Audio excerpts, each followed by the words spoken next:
Hello viewers, কেমন আছেন সবাই? আশা করি আপনারা প্রত্যেকে নিশ্চয়ই ভালো আছেন, সুস্থ আছেন আর নিরাপদে আছেন। এখন দাঁড়ানো আছি হচ্ছে মিরপুর 60 ফিটে বারেকমোল্লা মোড়ের খুব কাছে অবস্থিত একটি মোটরসাইকেল ওয়ার্কশপে। এটার নাম হচ্ছে রাইডার্স চয়েস। আমি যেখানে রেগুলার কাজকর্ম করাই, এই হচ্ছে দোকানের সাইনবোর্ডটা। তো এইখানে এখন একটা কাজ চলতেছে হোন্ডা সিবি ট্রিগার 150-র। তো এইটারে দেখাইতে দেখাইতে আর অন্য কিছু হাতে নিতে নিতে আপনাদের সঙ্গে আজকে প্রয়োজনীয় কিছু কথা শেয়ার করব। আর অল্প কিছুদিনের মধ্যেই হচ্ছে পবিত্র ঈদুল আজহা। আর প্রত্যেক বছরই দেখা যায় কি এরকম ঈদ বা বড় কোনো উৎসবের আগে মোটরসাইকেলের কাজের কিন্তু একটা হিরিক পড়ে যায়। কারণ কি, একটা ছুটি থাকে, লম্বা ছুটি। মোটরসাইকেলে যদি কোনো ত্রুটি থাকে, বড় ছুটির মধ্যে যদি এগুলো হঠাৎ করে ধরা পড়ে, তাহলে কিন্তু বাইকারের জীবনটা তেনা তেনা হয়ে যায়। তো জীবনটা যাতে তেনা তেনা না হয়, সেজন্য এরকম লম্বা ছুটির আগে ভালোভাবে বাইক সার্ভিস করে নেওয়াটা হচ্ছে সবচেয়ে বুদ্ধিমানের কাজ। আচ্ছা, তো কি ধরনের কাজগুলো করলে আসলে একটু ভালো হয় সেই বিষয়টা এখন কথাবার্তা বলছি। যেমন সবার আগে বলবো হচ্ছে আপনার ইঞ্জিন অয়েলের কথা। যদি আপনার ইঞ্জিন অয়েল পরিবর্তনের সময় ঘনিয়ে আসে এরকম লম্বা ছুটির আগে, তাহলে কোনো আলসামি না করে অবশ্যই ইঞ্জিন অয়েল পরিবর্তন করে নেবেন। আপনার কোম্পানি যে গ্রেড বলেছে সে গ্রেড দিবেন, আপনার কোম্পানি যে পরিমাণ দিতে বলছে আপনি সে পরিমাণ দিবেন। হোক সেটা মিনারেল, সিনথেটিক, সেমি সিনথেটিক, আপনার কোম্পানি যেটা বলছে সেটা আপনি দিবেন। ঠিক আছে, এটা গেল একটা। আর দ্বিতীয় ব্যাপার হচ্ছে কি, ফুয়েল লোড করে রাখবেন। কারণ দেখা যায় কি, ঈদের দিন বা বড় কোনো ছুটির দিনে আসলে দুপুরবেলা বা সকালবেলা দেখা যায় কি যে ফুয়েল পাম্প কিন্তু বন্ধ থাকে, তারাও উৎসব নিয়ে ব্যস্ত থাকে পাম্প কর্তৃপক্ষ। তো তখন কিন্তু আপনি খুব বিপদে পড়ে যাবেন। সুতরাং পর্যাপ্ত পরিমাণে ফুয়েল আপনার ট্যাঙ্কে কিন্তু লোড করে রাখবেন, নাইলে কিন্তু খবর আছে। ঠিক আছে, তো এই জ্বালানির কিন্তু কোনো বিকল্প নাই। আচ্ছা, তারপরে আরেকটা বিষয় হচ্ছে কি, আপনার যে টায়ারের যে প্রেশার, কেমন টায়ারের প্রেশার ঠিকভাবে চেক করবেন এবং ঠিকঠাকভাবে হাওয়া আছে কিনা সেটা অবশ্যই চেক করে নেবেন। তাছাড়া চাকার টায়ারের মধ্যে আরও কোনো ত্রুটি আছে কিনা এগুলোরও খুব ভালোভাবে পুঙ্খানুপুঙ্খভাবে দেখে নেবেন। কারণ এরকম লম্বা ছুটির মধ্যে যদি হঠাৎ দেখা যায় আপনার টায়ারে কোনো ইস্যু হইলো, আপনার বাতাস বেরিয়ে গেল, আপনি কিন্তু শেষ। ঠিক আছে, এই ছুটির মধ্যে কিন্তু এই চাকার দোকান খোলাও থাকে না, খুব বিপজ্জনক ব্যাপার। আচ্ছা, এরপরের যে 4 নম্বর ব্যাপারটা বলবো, সেটা হচ্ছে আপনার চেইন লুব্রিকেশন।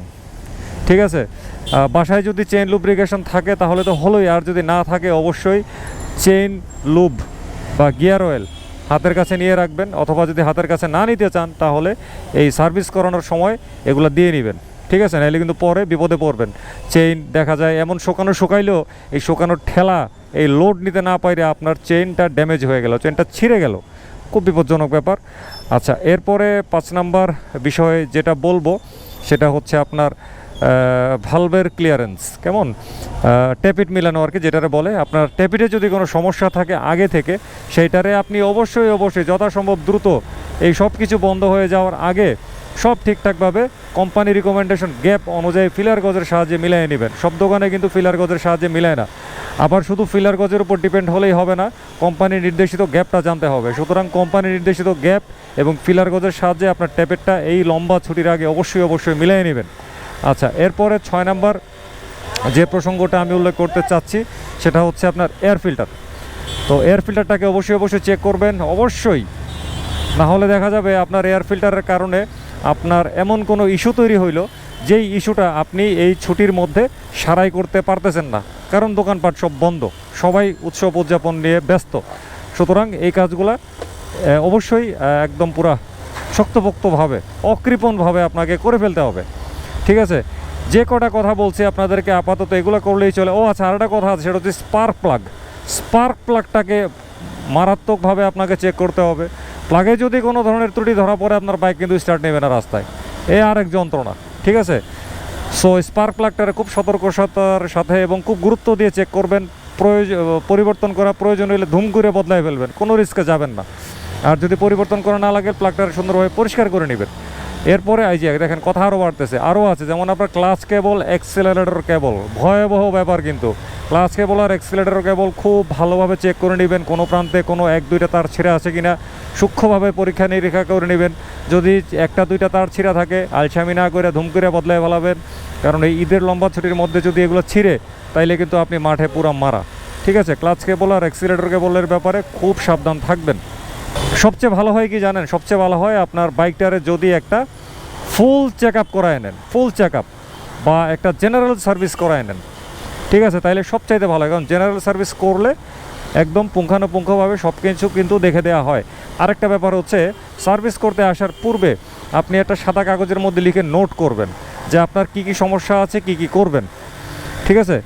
ও আচ্ছা, আরেকটা কথা দেখছেন ভুলে গেছি গা, যেমন আপনার ব্রেক প্যাড, ব্রেক শো, যাদের ডাবল ডিস্ক তাদের তো হচ্ছে 2 জায়গায় ব্রেক প্যাড, আর যাদের সিঙ্গেল ডিস্ক তাদের হচ্ছে পেছনে হচ্ছে ড্রাম ব্রেক আর সামনে হচ্ছে ডিস্ক ব্রেক। যাদের যেটা মানে ব্রেক প্যাডই লাগুক আর হচ্ছে কি বলা যায় ব্রেক শোই লাগুক, এগুলো অবশ্যই ভালো করে চেক করে নেবেন, কোনো ধরনের রিস্ক নেবেন না, এদের কিন্তু আপনারই ক্ষতি। ঈদের আগে এগুলোর ভালোভাবে চেক টেক করাবেন, বদলানো লাগলে কিন্তু অবশ্যই বদলাই ফেলাবেন, কোনো আলসামি করা যাবে না। তো যেটা বলছিলাম, এবার আবার ওই প্রসঙ্গে যাচ্ছি। তো কাগজে ভালো করে লেখা আপনি নোট করে আনবেন যে আপনার কী কী সমস্যা, কী কী কাজ করাইতে হবে। কারণ দেখা যায় কি, আমরা এমনিতে সার্ভিস সেন্টারে আসার আগে মনে হয় যে এটা করব ওইটা করব এটা করব, কিন্তু সার্ভিস সেন্টারে আসার পরে দেখা যায় কি আমরা ভুলে যাই, গুরুত্বপূর্ণ কিছু ব্যাপার কিন্তু ভুলে যায়। পরে কিন্তু একটা অসন্তুষ্ট নিয়ে সার্ভিস সেন্টার থেকে যাওয়া লাগে, মানে বাসায় গিয়ে পরে মনে হয় যে আরে আমার এটা হইলো না, ওইটা হইলো না, ইত্যাদি অনেক কিছু। সো আগে থেকে একটা সাদা কাগজের মধ্যে লিখে নোট করে আনবেন এবং ওই নোটটা আপনি সার্ভিস সেন্টারে নিয়ে আসবেন, সেই অনুযায়ী আপনি কারিগরের কাছ থেকে কাজটা আদায় করে নেবেন। এবারে আমি আপনাদেরকে একটু টপিকের বাইরে গিয়ে একটা কথা বলি, খুব ইম্পর্ট্যান্ট ব্যাপার, একটু মনোযোগ দিয়ে খেয়াল করেন।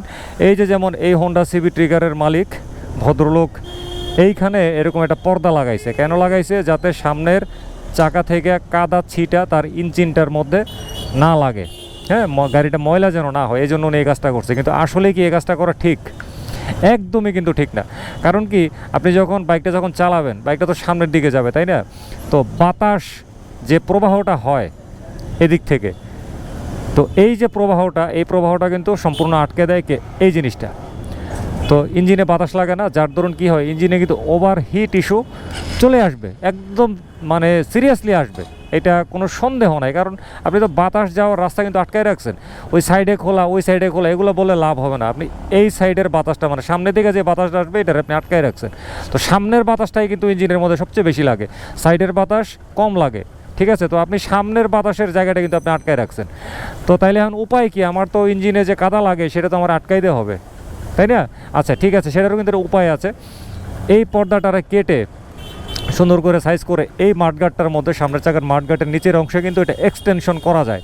তাছাড়া বাজারে কিছু 100 টাকা বা 120-50 টাকার মধ্যে এরকম এক্সটেন্ডেড মাঠগাট পাওয়া যায়।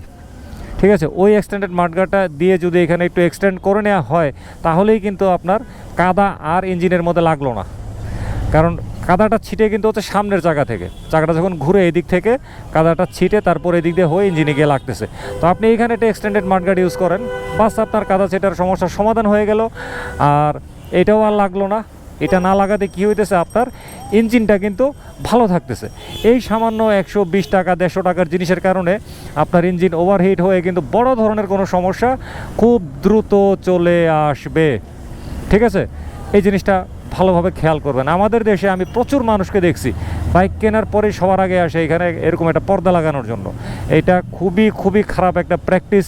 আমি এক সময় এটা করতাম বহু আগে, কিন্তু যখন আমি বিষয়গুলো ধরতে পারছি তারপর থেকে কিন্তু আমি এই ধরনের কোনো পর্দা পার্দি লাগাই না। আমার পালসার এনএসের মধ্যেও কিন্তু আমি এই টাইপের কোনো পর্দা পার্দি লাগাই নাই। তো ঠিক আছে, তো সবাই ভালো থাকবেন। ঈদ আপনাদের সবার আনন্দের সাথে কাটুক। পশু কোরবানির ঈদ, পবিত্র ঈদুল আজহা, সবাইকে পবিত্র ঈদুল আজহার অগ্রিম অভিনন্দন জানিয়ে বিদায় নিচ্ছি আজকের এই ব্লগ থেকে। সবাই ভালো থাকবেন, সুস্থ থাকবেন, নিরাপদে থাকবেন, নিরাপদে মোটরসাইকেল চালাবেন, ট্রাফিক আইন মানবেন, আর মোটরসাইকেল চালানোর সময় please full face certified helmet পরবেন। বাটি হেলমেট, নন সার্টিফাইড হেলমেট একদম পুরো ফেলে দিবেন। খোদা হাফেজ।